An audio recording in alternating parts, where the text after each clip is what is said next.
નમસ્તે વિદ્યાર્થી મિત્રો તમે તમારા ઘરે અને શાળામાં મધ્યાહન ભોજનની અંદર ઘણી બધી વસ્તુઓ અને વાનગીઓ ખાતા હો છો।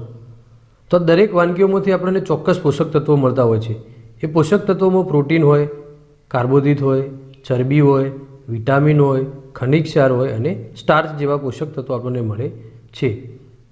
તો એવા કયા પદાર્થો છે અથવા એવો કયો ખોરાક છે કે જેમાંથી આપણને સ્ટાર્ચ મળે છે? તો તે અંતર્ગતની આજે આપણે એક પ્રવૃત્તિ કરીશું કે કયા પદાર્થમાંથી આપણને સ્ટાર્ચ મળે છે। તે માટેની સાધન સામગ્રી છે આયોડિનનું દ્રાવણ, મગફળી, રાંધેલા ચોખા અથવા સાદા ચોખા, ચણાનો લોટ, ઘઉંનો લોટ અને દૂધ। આ પ્રવૃત્તિ કરવા માટે આપણે આ તમામ પદાર્થોને કસનળીમાં ભરીશું અને તેમાં આયોડિનના 2 થી 3 ટીમ્પા નાખીશું અને અવલોકન નોંધીશું કે શું રંગ પરિવર્તન થયું કે ના થયું।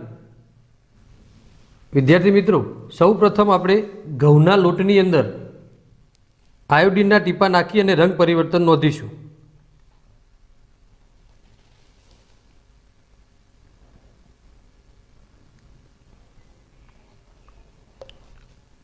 અહીંયા આયોડિનના ટીપા નાખ્યા પછી આપણે કસનળીને હલાવીશું। આપ અહીંયા જોઈ શકો છો કે અહીંયા એકદમ કાળો કલર થઈ ગયો છે। કોઈ પણ ખાદ્ય પદાર્થની અંદર આયોડિનના ટીપા નાખતા તે પદાર્થ કાળો અથવા ભૂરો થઈ જાય છે। એનો મતલબ એ થયો કે પદાર્થમાં સ્ટાર્ચની હાજરી છે। અહીંયા ઘઉંના લોટમાં આપણને સ્ટાર્ચ મળે છે, એટલે કે ઘઉંમાંથી બનાવેલી કોઈ પણ વસ્તુમાંથી આપણને સ્ટાર્ચ મળે છે। હવે આપણે બીજો પદાર્થ જોઈશું, ચણાનો લોટ। ચણાના લોટની અંદર આયોડિનના ટીપા નાખતા આપણે અવલોકન જોઈશું।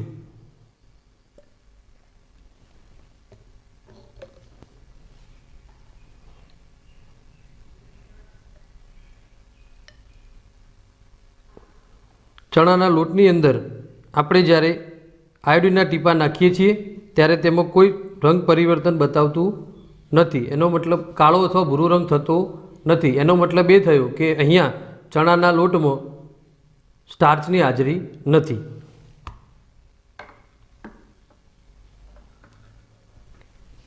ત્યારબાદ આપણે જોઈશું રાંધેલા ચોખા એટલે કે ભાત।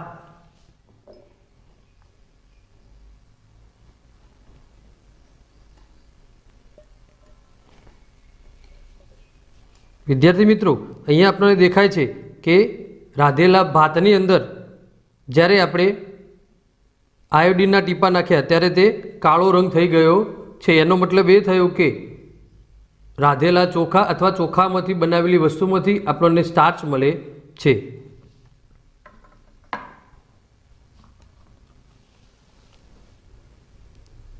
હવે આપણે જોઈશું દૂધ।